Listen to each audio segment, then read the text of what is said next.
Fun weekend, no doubt about that. Can't wait to hear my you stories? regale the stories of Eclipse. That's the first time you've ever said you're excited to hear my stories. It's not true. I don't know about that. First for everything. Well, I learned a lot during your segments live on Friday, but looking forward to picking your brain some more. It was an amazing event. It was a day of celebration in so many ways. Yeah. It was very, very cool. There were so many people in a good mood, all ages. Literally everybody could appreciate it. Even dogs were out there. It was fun. It was fun to see. We'll take a look at that coming up here in just a moment. Mike Bettis, Alex Wilson, Dr. Rick Neff. Plenty of weather stories to get to for you today that will include a warmth that's coming for a lot of places. Yeah. And as far as rain goes, at a minimum this week. Yeah, until we get to the weekend. But it's really kind of eerie to see comparatively how little the Storm Prediction Center and the Weather Prediction Center had to say about the weather in the short term. Anything. Yeah. I mean, it's a nice break. These breaks are short-lived throughout the year. Most of the year we're dealing with severe and flooding one way or another. Yeah, but we've got to enjoy it while we got it. So a moment to catch our breaths, but don't worry, we've got you entertained. How about snow in the south? You are not. That came out of my mouth. I kind of regretted it, but that's okay. I'm not doing well in the past couple of years of bets, but I feel good about this year. Let's talk temperatures, though, in the meantime, right? It was a cold weekend there in Happy Valley. Gosh, I think my brother had tickets. I don't think he ended up going. What a lame fan, right? I mean, it was raining, it was 40s, and we've kept the cool around today. 193 million people below average, including spots into the southeast, the south central, the Ohio Valley, up towards the mid-Atlantic. Now, tomorrow, we're going to tone that down a bit. We won't have quite as many people with those below average temperatures, but still quite a few of you. And again, the real heart of it focused into the mid-Atlantic and the southeast. That big dip in the jet stream digging across the east. So again, that is responsible for keeping us cooler and keeping those snow showers, those rain showers around across the southern Appalachians. 5, 10, 15 degrees below average through the early part of the week. You can expect those highs in the 50s for Cincinnati, for Detroit, and for Nashville and Atlanta. 60s in Raleigh, 60s in Philadelphia, where they've got some big events happening the next 2 nights there at Citizens Bank Park. So hoping for good weather. It will be cool and crisp for October and, you know, staying rain-free. So some good news there. When we look at temperatures right now, it is 50 in Cincinnati, 56 Nashville, 55 Oklahoma City. We've got mid-60s in Jackson and in New Orleans and in Tallahassee. So even down towards the Gulf Coast, those temperatures are a bit below average. Overnight temperatures are going to be on the chilly side and far south. So the beach locations from sections of southern Mississippi and Alabama and the Florida Panhandle, you can expect temps in the 40s and low 50s. Nashville, Montgomery, Raleigh, St. Louis, all 40s overnight. So definitely those cool, crisp mornings where if you're having trouble like waking up, you're like, oh, I can't just walk outside. It'll be brisk. It'll get you up and moving in no time. Temperatures in Philly tonight, Citizens Bank Park. We got Game 1. The Arizona Diamondbacks coming into town to take on the Phillies. It is the NLCS. Game 1, Mike, you know, it doesn't matter what the weather's like. Everybody's going to come out for this one. But again, really good night for October baseball. It's crazy how the Phillies fans are enjoying the cool down. It's not lasting forever. How about Dallas? Temperatures will be warming back up. So we enjoy our brief respite from the heat while we have it. Now, it's not going to get crazy hot, but definitely near 90. It's going to get back to the warmth, the T-shirts, the shorts. Today, or rather tomorrow, 75 with sunshine. And notice the sunshine, that sticks with us throughout much of the 7-day forecast, at least until the final few days. But each day, you can see those numbers creep up a bit. So we've got lower 80s Wednesday and Thursday, mid 80s on Friday, and then by the weekend, upper 80s take hold. A few extra clouds, but again, the real story will be all of the heat that we experience. A few extra clouds even into our Monday. Temperatures staying in the mid 80s by then. And it's not just Dallas. We've got a lot of areas that will be warming up. So, again, while we've enjoyed that little cool down, that little taste of fall, the chilly weather, the flannel weather, now we get back up into the warmth. And even for some, record temperatures possible. So across the region late week, it is the western U.S. where we could be setting records from the Pacific Northwest down into the Southwest, South Central as well. So parts of Texas, you guys will heat up once again. Here are Thursday high temperature records that could be in jeopardy. So all across sections of California, Medford, Oregon, I think you could tie a record. Missoula, you're going to be close. Yakima likely to tie. Ely, Nevada, you'll probably break a record. 79, the forecast high. The record is 77. On Friday, we week, it set records across sections of Arizona all the way up into Montana and Washington. How about Colorado Springs? Could tie at 79. Flagstaff, you'd also tie. Tucson, 99 would set a record for you. Current record is 97 degrees. And in Phoenix, where you've had 127 days with triple-digit temperatures this year, we're going to tack a few more on the list all week long, Mike, expecting temperatures in the triple digits. Most in a single year was 2020, 145. We're going to get to at least, 132 this week. So we're going to be within striking range. We certainly will be. Alex, thanks for that. Time now to turn. We're having a quiet week, and it may have you wondering, is October quiet weather-wise? Not necessarily. Meteorologist Chris Warren shows us just how much of a split personality this month can have. Yes, indeed. Well, coming up on Weather Underground, a new study shows the risk of deadly flood disaster. All right, let's get to your T-Mobile coast-to-coast forecast. It is Monday, but we're already thinking about the weekend, right? Today, pretty quiet across much of the country, save for the Pacific Northwest. Keep a few showers in a place like Seattle tomorrow, but gosh, whole lot of nothing on the map. Love to see it. Wednesday, more of the same, low 60s, Portland to New York. Thursday, Atlanta's back into the 70s, 80s for Denver Thursday and Friday. By the weekend, yep, there we go again. Another chance of rain for parts of the Northeast and Mid-Atlantic, and we'll keep that rain shower activity into our Sunday. Most of the country quiet. Look at Kansas City. Beautiful Sunday headed your way. How do you feel about that? 90? I don't feel good about In it. late October? Yeah, no. Yeah, I don't know either. Pass. Yeah. You can't. The weather doesn't work that way. Hard pass. You'd like to be like, oh no, thank you. I'll keep what I've got. Come on, like you feel like about this time of year, you're well beyond running the air conditioner, right? No, yeah. I was actually thinking that as I looked at our forecast for the week. I was like, yeah, I guess we've moved on. We've all moved on. Right. Ask us again in February. Dallas, it just keeps coming back. Totally. Just keeps coming back. But temperatures today are cool for some. Yeah. Cool for a lot. They heat back up, but we enjoy Chapel. They've had.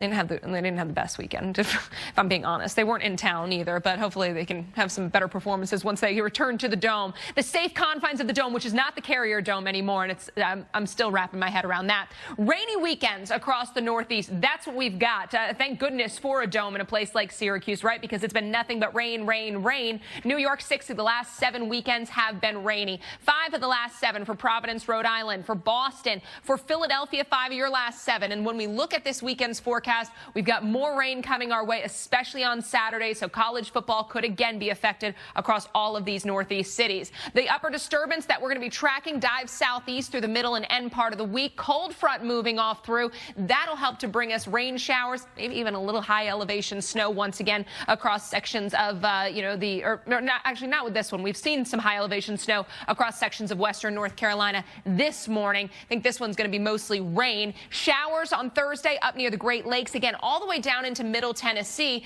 By the time we get into Friday, more persistent rain. So where you see those darker shades of green, that's where you can expect more coverage and also just heavier rain showers. So parts of West Virginia down in through western North Carolina and upstate South Carolina.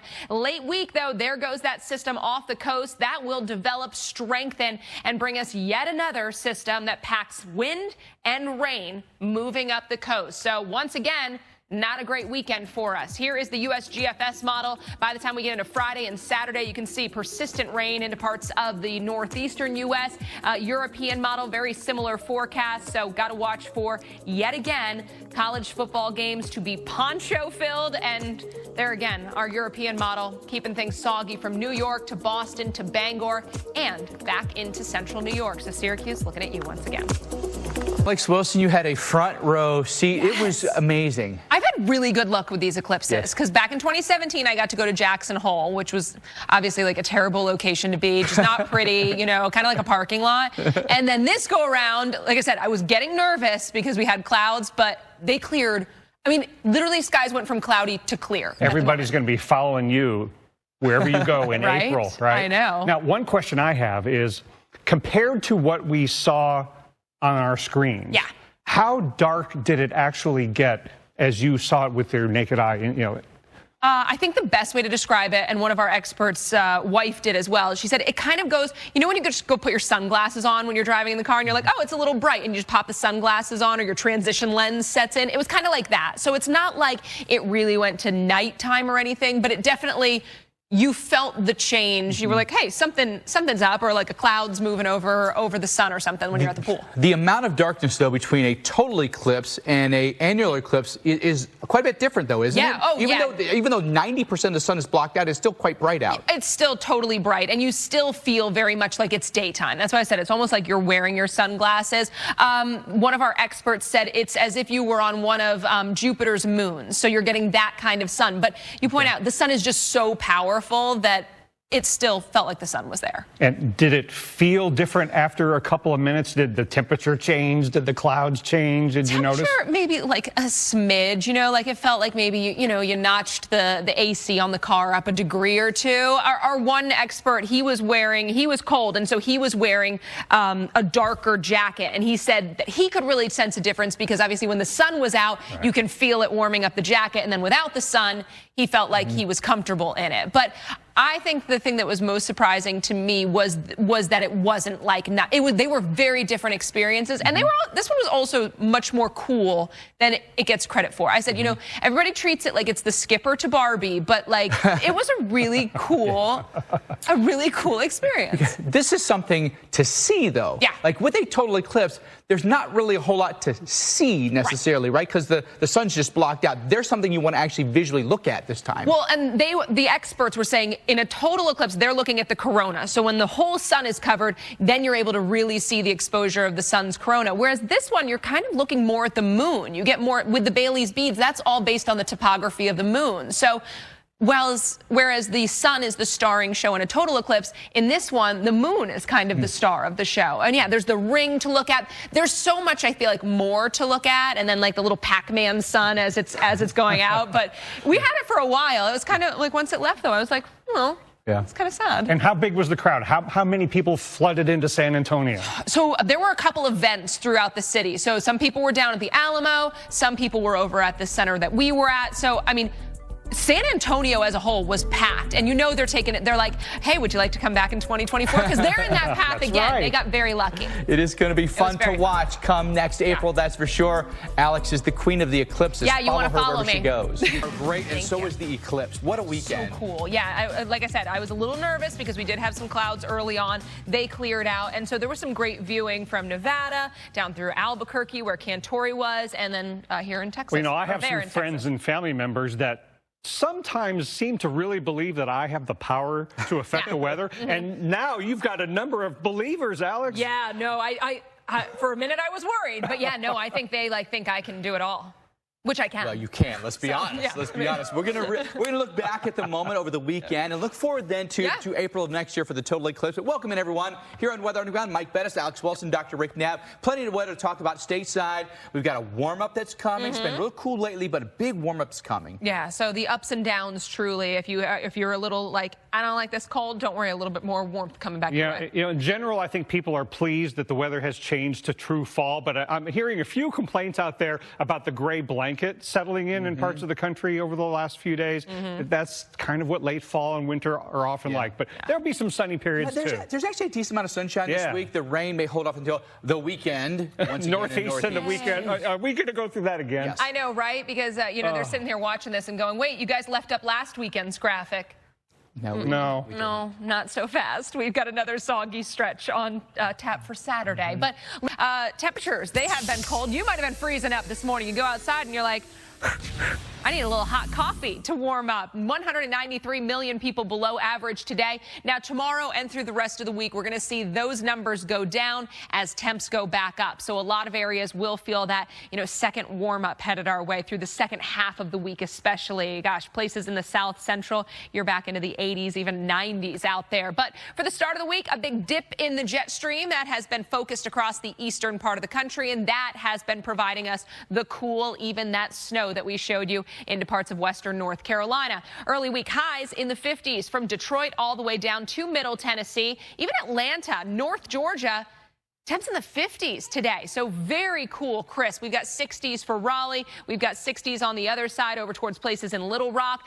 By the way, let's go back to that. The temperatures right now, 58 for Atlanta, 66 in Jackson, 62 in Dallas. So again, very October feel out there today. If you've been looking for times, you know, to make that pot of chili, to make all those like really hearty dishes that we love so much, have the apple cider warmed up. Today's one of those days, especially the farther north that you go. Cincinnati only at 51 right now. Let's take you to the Northeast. Let's take you to the city of brotherly love, Philadelphia. They've got the NLCS tonight. It is game one, Arizona Diamondbacks in town, and it is prime baseball weather for the month of October. Yeah, it's going to be cool. It's going to be crisp, but they got the jackets on. They've got the sweatshirts on. As you pointed out, Mike, nothing's keeping Philly fans from going. And the Fanatic has that nice layer of tubbiness.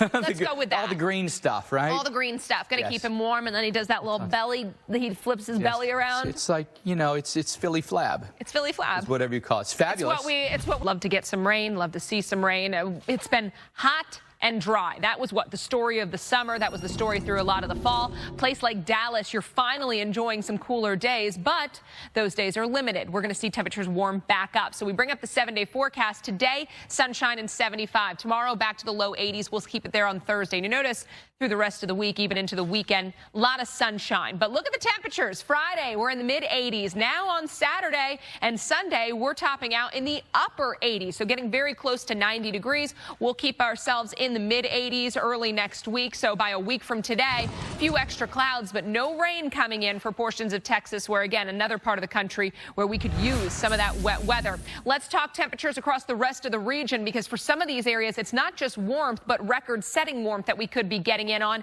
South Central to Pacific Northwest, each and every one of those red dots is an area that could set a record. When we look at Thursday's numbers, Arizona, California, into Oregon, Medford, your record is 83. That's the forecast high, so I think we can tie that. Same for Yakima. In Missoula, we're going to be close. In Ely, Nevada, record is 77. The forecast is 79. And in Stockton, I think you could easily set a record. 94 the forecast, 92 the record. Friday, more of those records could be falling across sections of the west, north to south. Colorado Springs, you would tie a record at 79. Flagstaff also could tie a record. In Tucson, 99 the forecast high. The record is 97. So plenty of areas where we're getting close, if not exceeding records. And for a place like Phoenix, where this year has already brought you 127 days of triple-digit temperatures, we've got more of those on tap. So we're going to be adding at least 5 more and end the week with 132. Most in a single year, set back in 2020, 145 triple-digit days. So watching for that to at least get within the realm of possibility here as we finish off the year. Obviously, a little harder to get the later we get. Oklahoma City highs today, 62. That puts us about 10 degrees below average. Tomorrow, right on the money for average, but then we go back into the low 80s. So anywhere from, 7 to 10 degrees above average Wednesday, Thursday, and Friday of this week. Kansas City, you're another spot where it's below average today, near average tomorrow and Wednesday, as well as Thursday. By Friday, a few degrees above average, by about 5. So maybe not as great a departure from average there. Denver, the ups and downs for you. Today, 74. Tomorrow, 83. Mike, back to 72 on Wednesday, 78 on Thursday, 81 on Friday. Really got to check that forecast each and every day, because it's not one of those ones you can memorize. It's truly the ups and downs. That is so Denver. Yeah, so Denver for sure. On Weather Underground, a new study shows the risk of deadly flood disasters is increasing. All right, well, much more still to come on Weather Underground, and hope you'll also check us out on TikTok. You can get more. Some of you may have actually turned your heat on. It was so cool this morning, right? My heat kicked on twice this morning. Yeah, I was going to say, I think mine must be on, because it didn't get, usually I let my house get like cold, uncomfortably cold. Yeah, like usually I'm like, oh man, it's a little cold in here, and then it's like 62, and I'm like, I should probably 62 is a little chilly. It's a little chilly. So fall's definitely there, right? Yeah. Now we're going to erode those cooler numbers. This to you, of course, the dome on the other side, and it's times like this where you need a dome, because every weekend it feels like we've had football, we've had all these activities going on, and we've had rain in the Northeast. So whether it's the Apple Festival or the college football games, we're dodging rain showers. New York, 6 of the last 7 weekends have been rainy. Providence, Boston, and Philly have had the last 5 of 7. And by the way, both Saturday and Sunday for a lot of these communities offer up another chance of rain. So now do we add yet another consecutive weekend of rain into the mix for these areas? It does look likely. Upper disturbance, that one's going to be coming in through the second half of the week. So again, the timing has been everything, right? We've usually been on the quiet side early in the week, and then it's the middle end part of the week where we begin to see these systems advance in and make their presence felt just in time for our Saturdays and Sundays. Rain developing by late week across sections of the east. So here's Thursday, Great Lakes down into sections of the Mid-South, Middle Tennessee, Nashville, Louisville. You guys have a little bit of shower activity for your Thursday. Friday, some steadier, heavier rain from parts of southern Ohio down into South Carolina, North Georgia. So Friday could be a soggier day for a place like Atlanta. Over the weekend, again, making its way right into the mid-Atlantic and Northeast once again. So late week, here's that developing low that's going to work its way up the coast. And as that low strengthens, we won't just see rain, but we'll also see wind on the increase for some of those coastal areas. USGFS model shows this. By the time we get into late Friday, we've got some of that heavier rain off the coast of Hatteras. There's Saturday. You can see that low bringing plenty of rain for parts of New York, Pennsylvania, the New England states, New York City. You're getting rain into the second half of the weekend as well. I think Sunday might be a little bit more showery than steady rain, but again, they're still sticking with us. European model looks very similar. There comes our low, or there goes our low. Saturday would be a soggy one for places like Syracuse and Boston, for Providence and Hartford, up into parts of Vermont, New Hampshire, and Maine as well.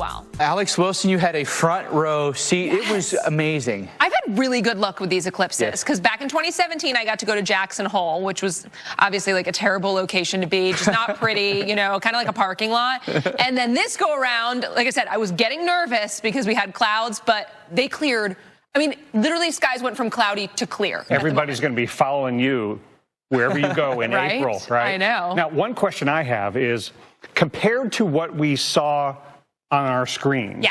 how dark did it actually get as you saw it with your naked eye? You know, I think the best way to describe it, and one of our experts' wife did as well, she said it kind of goes, you know when you just go put your sunglasses on when you're driving in the car and you're like, oh, it's a little bright, and you just pop the sunglasses on or your transition lens sets in. It was kind of like that. So it's not like it really went to nighttime or anything, but it definitely, you felt the change. You were like, hey, something's up, or like a cloud's moving over the sun or something when you're at the pool. The amount of darkness, though, between a total eclipse and a annular eclipse is quite a bit different, though, isn't it? Oh, Even though 90% of the sun is blocked out, it's still quite bright out. It's still totally bright, and you still feel very much like it's daytime. That's why I said it's almost like you're wearing your sunglasses. One of our experts said it's as if you were on one of Jupiter's moons, so you're getting that kind of sun. But you point out the sun is just so powerful that it still felt like the sun was there. and did it feel different after a couple of minutes? Did the temperature change? Did the clouds change? Did you notice?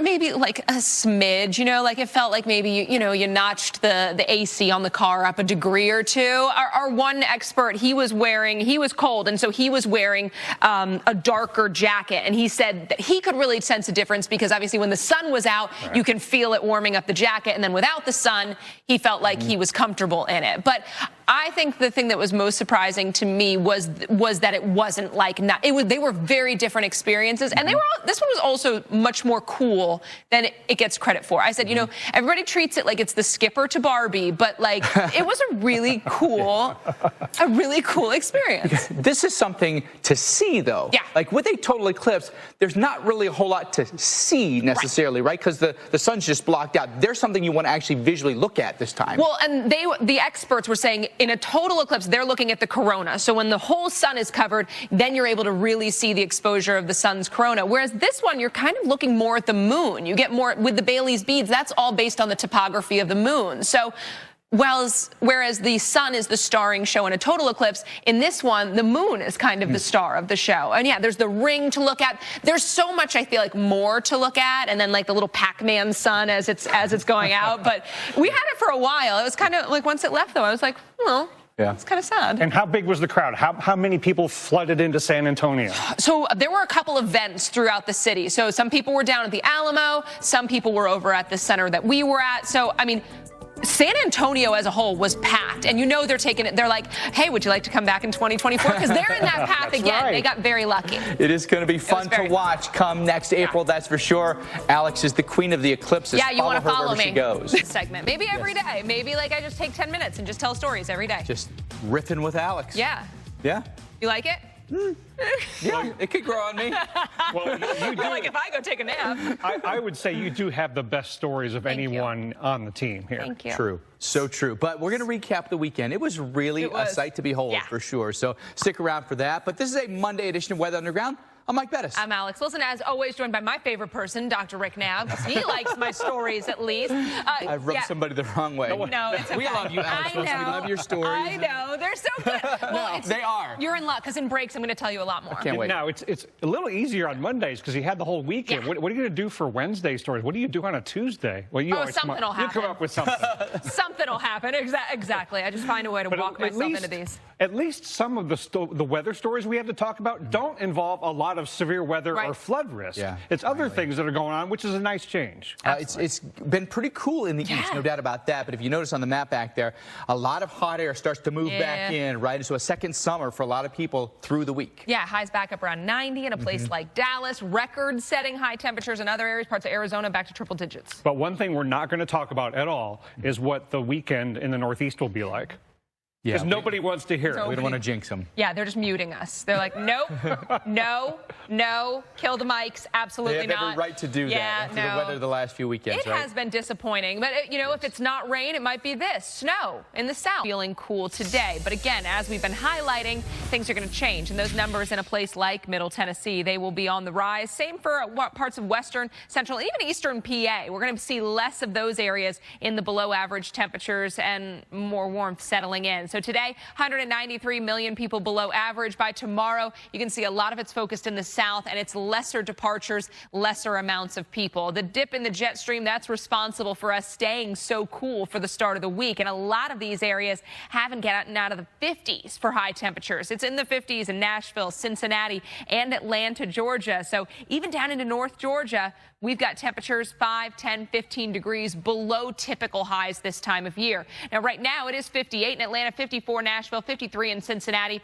63, though, for St. Louis. So you can clearly make out that dip, right, all the way down into the North Georgia mountains, as well as the city of Atlanta. Either side of that, we're more in the 60s. Up in Philadelphia, Pennsylvania tonight, we've got NLCS Game 1. Game time is 8:07 local time. Arizona coming to town. We've got temperatures very, very comfortable for baseball, for really anything. You've got the hoodie, the starter jackets are back in, the shiny satiny one. You can do whatever. I mean, the Philly Fanatic's going to stay warm.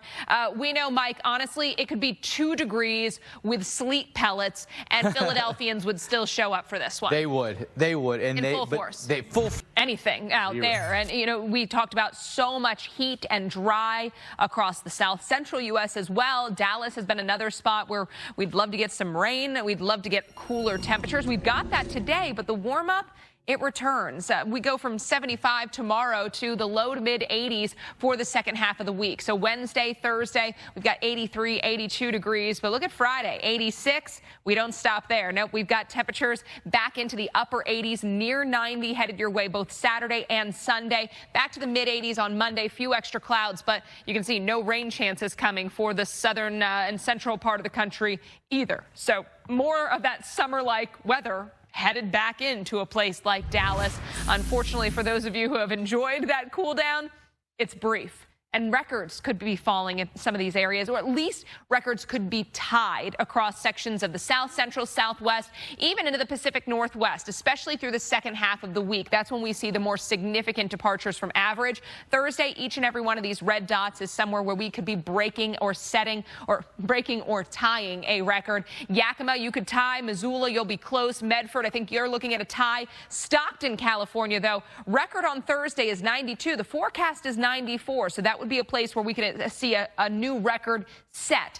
Friday, more records from parts of Colorado and Wyoming, also New Mexico, all the way over to parts of California. Texas as well. El Paso, you're going to be close to records. Colorado Springs could tie a record. Flagstaff, you could tie. Fresno, you're going to be awfully close. And in Tucson, 99 would set the new record, the old record being 97, or the current record is 97. 99 would break it. Phoenix, Arizona, you have had 127 days this year where the temperature has been at or above triple digits. We're going to add 5 more this week. You can see triple digits for us today all the way through Friday. The most 100-degree day or greater 100-degree or greater days in a single year. 2020, Mike, 145. We'll be at 132 by the end of the week, so at least in striking distance. It's impressive considering how late in the season it is, right? Alex, thanks for that. Well, let's turn to the tropics right now. Now, October feels quiet right now, and it might have you saying, weather-wise, it must be a quiet month, right? Well, not necessarily. Meteorologist Chris Warren shows us just how much of a split personality this month can have.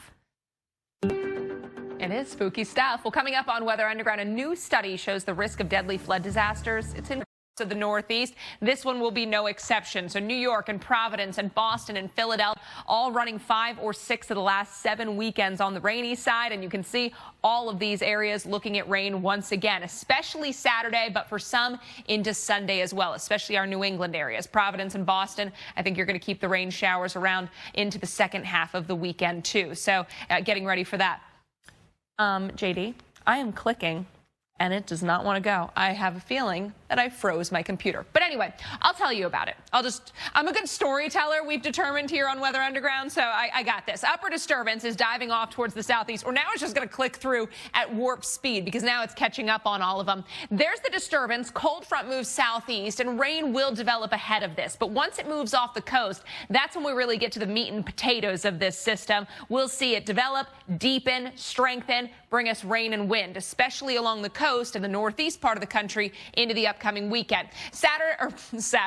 Thursday, we've got showers up along the Great Lakes, down through parts of the Mid-South. So Nashville, down into parts of Alabama and Mississippi. You guys will see some showers on Thursday. Now, Friday brings a little bit more steady rain to portions of West Virginia and Kentucky, Virginia, Tennessee, North Carolina, down into South Carolina and Georgia as well. So where you see the deeper green, expect a little bit more wet weather to end the week. Late week, though, again, that storm system develops off the coast, and it's going to be moving up to the northeast. So rain and wind will be increasing along the coast just in time for your Saturday and for your Sunday. Let's take a peek at the USGFS model, and you can see how this plays out. By the time we get into Saturday at lunchtime, you can see the steady rain, some gustier winds up into sections of the northeast. That sticks around with us into our Sunday morning. So for a lot of areas, both days offering up rain. Oh, see, It was amazing. I've had really good luck with these eclipses because back in 2017, I got to go to Jackson Hole, which was obviously like a terrible location to be, just not pretty, you know, kind of like a parking lot. And then this go around, like I said, I was getting nervous because we had clouds, but they cleared.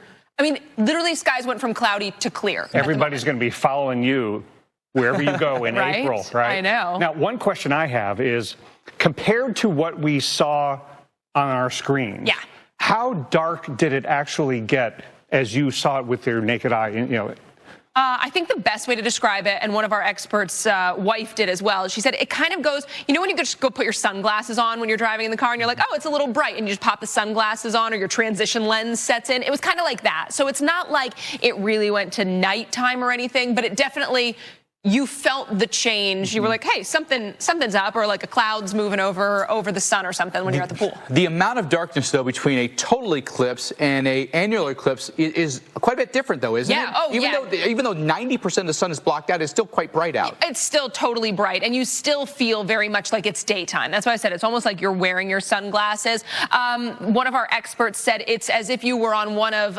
Jupiter's moons, so you're getting that kind of sun. But you point out the sun is just so powerful that it still felt like the sun was there. And did it feel different after a couple of minutes? Did the temperature change? Did the clouds change? Did you notice? Maybe like a smidge, you know, like it felt like maybe, you notched the AC on the car up a degree or two. Our one expert, he was cold, and so he was wearing a darker jacket, and he said that he could really sense a difference because obviously when the sun was out, you can feel it warming up the jacket, and then without the sun, he felt like he was comfortable in it. But I think the thing that was most surprising to me was that it wasn't like they were very different experiences, and this one was also much more cool than it gets credit for. I said, you know, everybody treats it like it's the Skipper to Barbie, but like it was a really cool experience. This is something to see, though. Yeah. Like with a total eclipse, there's not really a whole lot to see necessarily, right? Because the sun's just blocked out. There's something you want to actually visually look at this time. Well, and the experts were saying in a total eclipse, they're looking at the corona. So when the whole sun is covered, then you're able to really see the exposure of the sun's corona. Whereas this one, you're kind of looking more at the moon. You get more with the Baily's beads. That's all based on the topography of the moon. So Whereas the sun is the starring show in a total eclipse, in this one, the moon is kind of the star of the show. And yeah, there's the ring to look at. There's so much, I feel like, more to look at. And then like the little Pac-Man sun as it's going out. But we had it for a while. It was kind of like once it left, though, I was like, well, yeah, it's kind of sad. And how big was the crowd? How many people flooded into San Antonio? So there were a couple of events throughout the city. So some people were down at the Alamo. Some people were over at the center that we were at. So, I mean, San Antonio as a whole was packed, and you know they're taking it. They're like, hey, would you like to come back in 2024? Because they're in that path again. Right. They got very lucky. It is going to be fun to watch come next April, that's for sure. Alex is the queen of the eclipses. Yeah, you want to follow me. She goes. me. Coming up right now on Weather Underground, it's been a chilly stretch of fall weather of late, but is that about to come? That's with Miss Alex Wilson. That's going to be fun. Yeah. I see what you did there, the Ring of Fire side. Yes, exactly. And I met some really, really smart people. So hung out. How often do you get to say you spent like the weekend hanging out with a heliophysicist? You've got me there. And if I beat Dr. Nab on smart person stuff, that's saying something. We've become the Big Bang Theory here. Right? on Weather Underground. Yeah. So. It was quite a facility you were at, too. Yeah. I mean, how did that place end up being right in the middle of an eclipse? They were already equipped for this. It's like they planned it when they built it, right? It was a planetarium right in the path of an eclipse. And again in the spring. Absolutely. They're going to do it again. Nailed it, right? So looking forward to that coming up here as we recap what happened this weekend, what's going to happen this coming April. In the meantime, shorter time span here this week. We've got changing temperatures, cool in the east. It's all giving way to a lot of heat in the west. It marches east across the country. Yeah. And you know where it ends up. Yeah. On Saturday. We're going to let you say it, though. Probably get some heavy rain in the northeast and New England. Yeah. Joy. For the 8th time in a row. Joy. Roughly speaking. Again. Everyone is throwing things at their television as we speak. They're like, absolutely not. Sorry. Unfortunately, that's the way the cookie crumbles. And when we're stuck in one of these patterns, it is just the timing seems to always work out the same Yeah, way. weather systems move at a certain pace, and it does seem to be that you get locked into the same kind of thing the same day every week. It does. Well, we had something a little different this morning. Areas like Franklin, Pennsylvania, you go, oh, yeah, that is fall in the Northeast. It's cool. It's cloudy. Temperatures today have been below average for almost 200 million people. 193 million people below average today. Tomorrow, 106 million people below average. All thanks to this dip in the jet stream. It's settled. It's focused over the eastern part of the country, and that is keeping our temperatures cool. And again, bringing us those snow showers this morning across western North Carolina. Temps early week, 5 to 15 degrees below average. You can expect a lot of areas in the 50s and 60s for high temperatures. So very much that sweater or sweatshirt weather that we love so much during the fall months. You know, you go outside, jeans, sweatshirt, maybe if you want to, keep the flip-flops on, I think it's comfortable enough to do that. 54 right now in Nashville, 58 for Atlanta, it's 62 in Raleigh, it's 53 in Cincinnati. Again, temperatures moderate a bit, but for a lot of these areas, it will remain on that crisp October side through this week. Philadelphia Phillies, they are hosting the Arizona Diamondbacks tonight, game 1 of the NLCS. We've got temperatures in the 50s there at Citizens Bank Park, so they're hoping they ring that bell over and over and over again. Everybody's going to be decked out in their Phillies finest, the Red October stuff. And Mike, as I've pointed out, it could literally be 130 degrees and people would still show up. It could be minus 17 and people will still show up. But this is right in the middle. It's a good forecast. There's a reason they call them fanatics. There is. Right? Boy, the country that was so dry, so hot through most of the year, Dallas, Texas. And temperatures will be warming up here as we approach the end of the week. So the cool snap that we've had, it's not going to stick with us forever. Tomorrow we're staying a bit below average, 75 for a high. We're back to the low 80s on Wednesday and Thursday. You see, nothing but sunshine. So going back to how dry it's been, we're staying dry despite the fact that the temperatures are cooler. By the end of the week, we're back to near 90, though. Saturday, 88, 89. Sunday, 88. Maybe a few extra clouds. Still overall dry, still overall bright, and even partly cloudy on Monday of next week with temperatures staying in those mid-80s. We're going to see a lot more areas warm up, and again, not just getting up there to like 90s and feeling more like summer, but in a lot of these areas, we actually could be looking at record high potentials. Whether we break them or tie them remains to be seen. Some of these areas, I think, looking at ties. Other spots will be setting new records. So how about Thursday? Let's start there. Each and every one of these red dots is a location where we expect a record to at least be in jeopardy. Missoula, think you're a spot we could tie it on Thursday. Same for Yakima. Medford could also tie a record. Now, Ely, Nevada, forecast is 79. The record is 77, so that would break a record if, in fact, we hit 79. Stockton would be another spot. 94 would break the current record, which sits at 92. Friday, more potential records falling across the interior west and parts of the coastline. How about Colorado Springs, 79? That would tie a record on Friday. Flagstaff, you'll be close. Tucson, 99, would break a record. Currently stands at 97. El Paso's going to be close. Fresno, another spot where you're within a degree or two of records.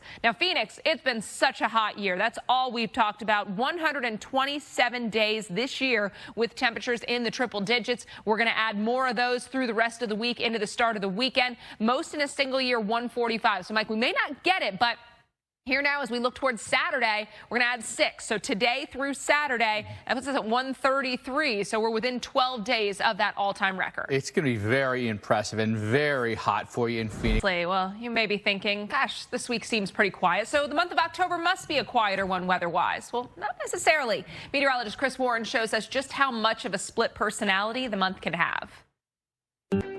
That is true. It can be downright spooky at times. Well, coming up on the show here on Weather Underground, we've got a new study. There you go, Circle of Life. Well, much more still to come on Weather Underground. We're going to update you on yet another soggy weekend in the Northeast. And for more weather updates, get up into the higher elevations here. Wouldn't necessarily be unheard of, but I think a lot of people also went like, all right, the leaves are still on the trees, 16th, you know, and some of those trees are still green, yes, even. So absolutely. We're not at peak yet in some of these areas, so you still have time to get out there and check out that fall foliage as well. And the temperatures have been a little bit more conducive. We are not long for the warmth, and unfortunately, we have not been long for good weekends across the fall months or the fall weeks here. We've had a lot of rainy weekends, and it's not just in a place like Syracuse, but in New York, in Providence, in Boston, and in Philadelphia. The last 5 or 6 out of the 7 weekends have brought rain. And look at this weekend, no exception. Saturday bringing rain to all these locations. And even Sunday, I think across our New England states, we're going to keep rain showers around during the morning hours. So you may get like half the day on Sunday with some dry time. But overall, when we look at the weekend as a whole, most of it will feature the wet weather. Upper disturbance for the middle part of the week, that dives off to the southeast. So this is going to set the stage for, yet again, rainy conditions across the northeast and mid-Atlantic for the weekend. Cold front moving southeast, giving us rain showers for Thursday, for Friday. Thursday, you can see it's the Great Lakes. It's down into parts of the mid-south. So Louisville, Nashville, down through parts of Mississippi and Alabama, you guys get at least some light rain showers. Friday, now we've got the steadier, heavier rain focused from, say, western PA and eastern Ohio down into North Georgia, upstate South Carolina. Where you see the darker green, that's where you can count on a little bit more in the way of wet weather to end the week. But by late week, and particularly this weekend, now we've got a coastal low setting up. This is going to strengthen, offer up not just rain, but also wind along the coast. So USGFS model plays it out like this. Friday at 7 o'clock, you can see some of the heavier rain off of the coast of the Outer Banks. But look at noon on Sunday. We've got rain for Pennsylvania, for New York, for our New England states, parts of Jersey as well, and it lingers into our Sunday. You can see a lot of areas, at least early on Sunday, will keep the rain showers around. European model, very similar forecast. So our front sliding through, now our developing low off the coast. That'll be a little bit later and a little bit farther to the east, and that might mean less in the way of wet weather for, say, interior sections of Pennsylvania and New York, but still the coastal areas get in on the wet weather, and that next shot by late Sunday could bring some light rain showers to western PA, parts of Ohio as well. We're going to give you updates on this one through the week, but get ready.